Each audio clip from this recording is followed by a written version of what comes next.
So I did that song, and Suge was like, I want him to work with Tupac. So I ended up going in with Tupac, and we worked at a studio that ended up being the UnderDogs studio, which is Track Record on Vineland Boulevard. That ended up being Harvey and I studio later.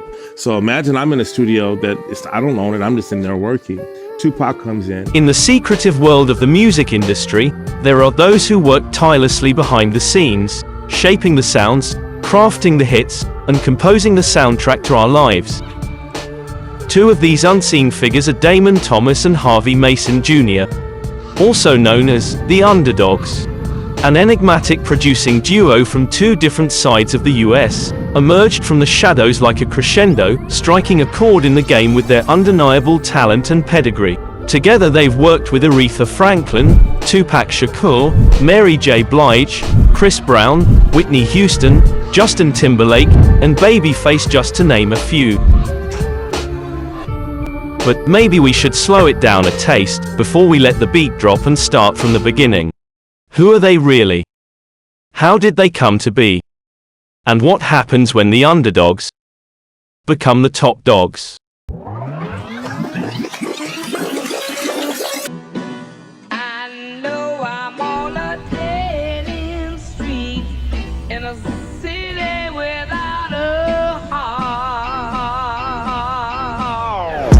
Harvey Mason Jr. was born into a world where music ran thick in his veins. His father, Harvey Mason Sr., a jazz drummer, and his mother, Sally Mason, met in the hallowed halls of the Berklee College of Music in Boston. But the path of destiny led him to the sprawling city of Los Angeles, where a young and eager Harvey shadowed his father through the luminous corridors of recording studios, becoming acquainted with greatness. Quincy Jones, the brothers Johnson, Herbie Hancock, and more. Legends whose names reverberated through the ages. Harvey soaked up game like a sponge. And so at the tender age of 8, Mason Jr. dipped his pen into the inkwell of his talent and composed his first song, an offering to the legendary Grover Washington Jr., entitled "Love Makes It Better," a testament to his precocious nature, an early indication of the prodigy he would become.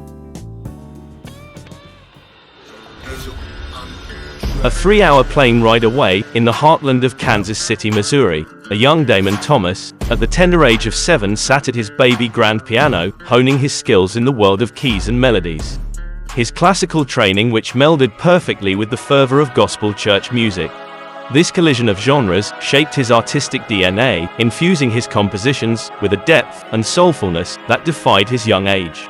Like his future partner Harvey, Damon's songwriting talents also bloomed early. Mason and Thomas began working together in 1999, with their first major production being Tyrese's single, "I Like Them Girls." Since then, the duo has worked with a number of R&B performers, among them Lionel Richie, Omarion, Jay Valentine, Justin Timberlake, Victoria Beckham, Joe, Donald Jones, Olivia, Mario, JoJo, Mario Vasquez, Stacey Orico, R. Kelly, Chris Brown, Jordan Sparks, Marcus Houston, Ruben Studdard, Fantasia, Catherine McPhee, and the list goes on.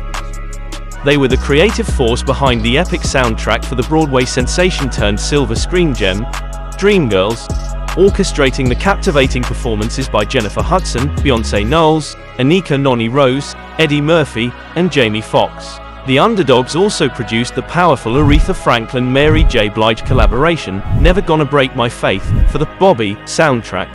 Damon Thomas was married to celebrity reality star Kim Kardashian from 2000 to 2004. In 2011, the UnderDogs reunited to produce Up To You for Chris Brown's album FAME, and the song Living Proof with Mary J. Blige for the motion picture The Help.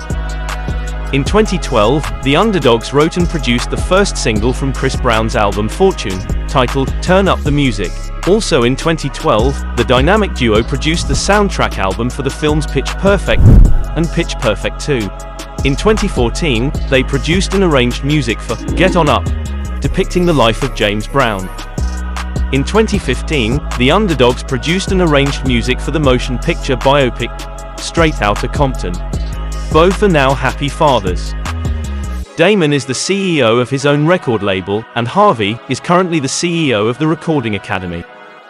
Despite differences that the legendary duo may have, no one can deny the unparalleled legacy they've left behind. We look forward to seeing you on the next one. Don't forget to like and subscribe so we can keep bringing you more docs for the culture. Love y'all, peace. Press subscribe now please. Thanks. For real, press subscribe. Thanks, love you, peace.